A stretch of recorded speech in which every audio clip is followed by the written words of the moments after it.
Good morning, everyone. Welcome back to The Descent. We were with you yesterday here on D&D Beyond. We were with you for a few minutes earlier today, and now we're back again. It's me, Rachel. I'm joined by Todd Kenrick. I am Todd Kenrick. It's true. We had Facts checked out. I did. I fact-checked that this Yeah. morning. You had a hell of a day yesterday. Yeah, it was kind of an intense day. I was nervous about doing my show, dungeon mastering my show, Heroes of Vale, which is full of all these great castmates. But we were never like together before. You've never all played together at a table? No. Wow. So that was like really intense. And we also only had 2 hours to kill a god, which as a dungeon master you should never do to yourself, ever. So. But I do have to say, production was extremely impressed that a DM wrapped up, I want to say 5 minutes early.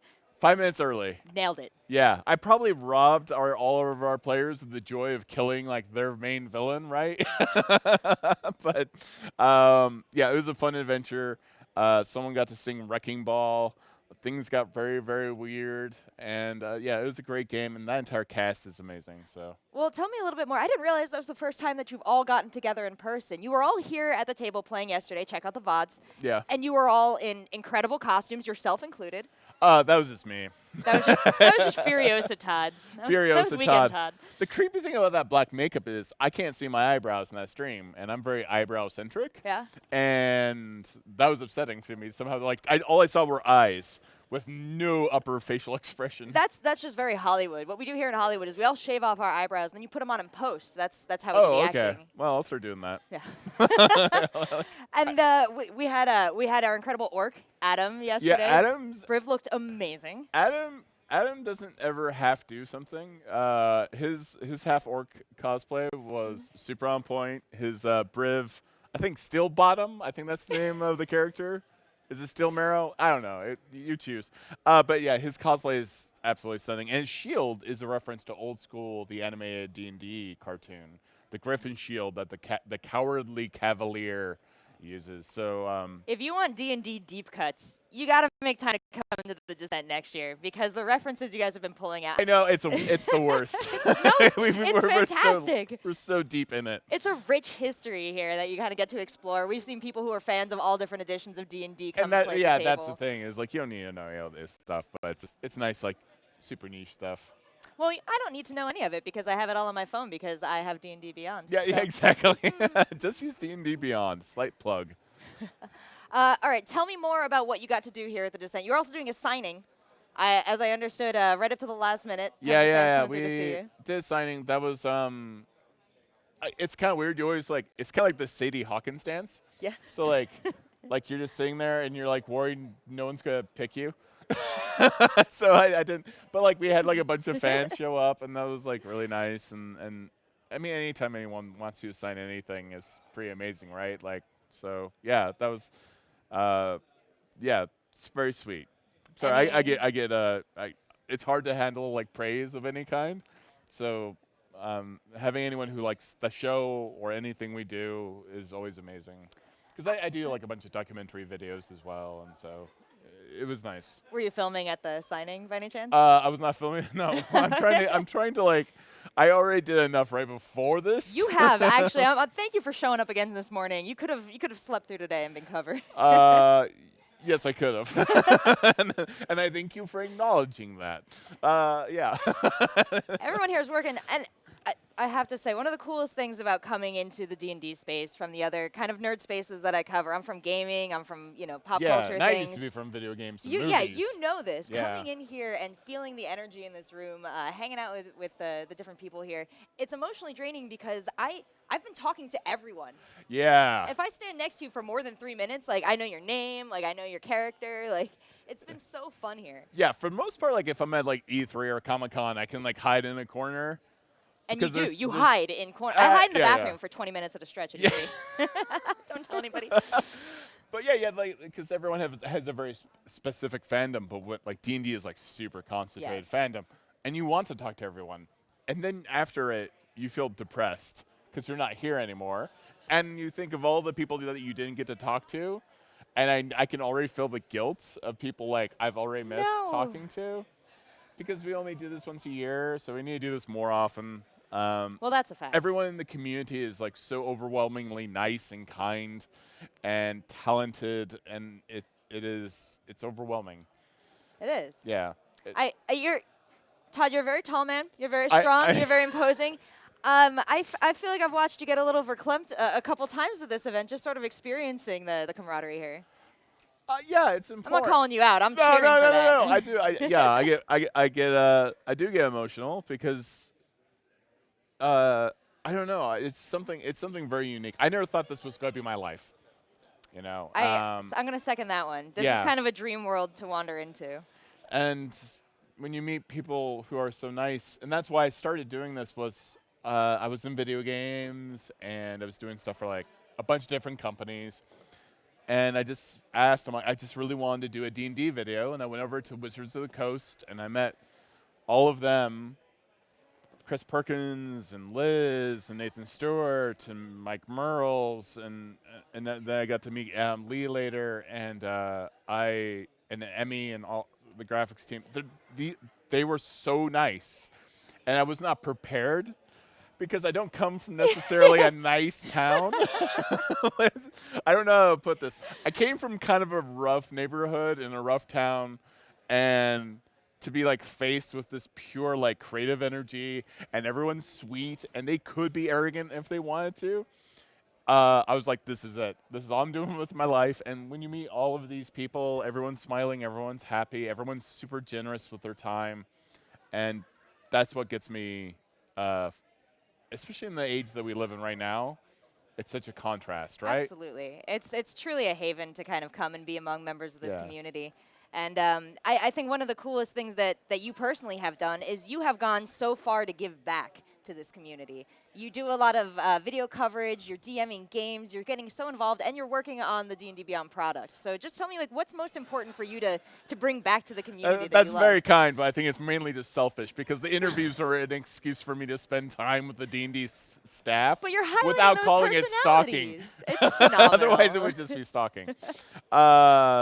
Sorry, but what was the question? Well, Well, we this have- is a we have- reframing because I see the interviews that you do as highlighting those characters and giving voice to others, and that's important. And I see the same in the D&D game. Yeah, at that time, I really felt like people weren't interviewing a lot of the people from the community or even Wizards of the Coast themselves, the D&D team, and seeing what a great game that was. And so if I helped at all, that's great. But, you know, their talent is their own. Just people need to be shown that. So that's, again, it's easy. Yeah, It's hard to interview someone and make them look bad when they're such an overwhelmingly nice person. I feel that. No, It's impossible. But we have a lot more content. So we have about 15 minutes of videos about the Descent, about the Tavernas already up. We'll have a lot of videos coming out of the Descent. Luke McKay, I'm the creative manager over at D&D Beyond, and Luke McKay very soon is going to be coming out with a series of D&D comics that'll be coming out Really? every single week on D&D Beyond. And I have a lot of other creative plans that I'm not allowed to talk about. Yeah. All right, well, let's stick to the realm that you're able to talk about. And that might be, you hinted at it, Tavernas. We got to see you run your game and your Yeah. party through some of the most recent content. So tell me what it's been like working with that. With working with the Tavernas Yeah, stuff? working with the new expansions, working with the new content. That's been really great because to take players and shove them in such like a horrible realm was really fun. And I'm also such a giant Mad Max fan, and I'm also like, I feel like I'm pretty good friends with Adam Lee, and this has been his baby. So to like play in his sandbox that he made was so fun, and it's so eclectic. And I'm like, my favorite movie is Thor Ragnarok. Okay. And Avernus just kind of feels like that, right? Like the Descent to Avernus is that kind of absurd action, and it's so unique for D&D. For the history of D&D, this is like pretty bizarre. Spelljammer's weirder, but this is really weird. Well, I've really been enjoying watching the different groups here at the Descent kind of work through vehicle combat. I was even over in the Epic yesterday. They have mock-ups of the vehicles on the table, and they're showing like the wrecking ball comes this way and blows up. Okay, you play Sea of Thieves. I play Sea of Yeah, Thieves. yeah. Do you feel like there's a little bit of a similarity in that it's your 4 friends and you hop in this vehicle and Yes. suddenly the game isn't about necessarily your personal abilities? I think you and I just came up with a great video game idea. So Yes. Nathan Stewart and everyone at D&D, if you want to make an Infernal War Machine Sea of Thieves game, you should. And it doesn't matter that you want to, you just have to, because everyone's going to play that. Everyone wants to play Mad Max Fury Road the game, Oh my but gosh. D&D, and way cooler because it's D&D. So And what a make that vehicle game. for personality. We should play. We should play I Sea of Thieves and oh, troll I will people. play Sea of Thieves I with can't you. do a Swedish accent though. You cannot be fond of up high. I can't do a Swedish accent That was either, like though. a Swedish vampire accent. Please don't tell the Swedes I said anything. Okay. The Swede audience is very angry in chat They're right upset now. at yeah. me, guys. I'm sorry. Yeah. I'll send you meatballs. Don't hold it against me. Oh no.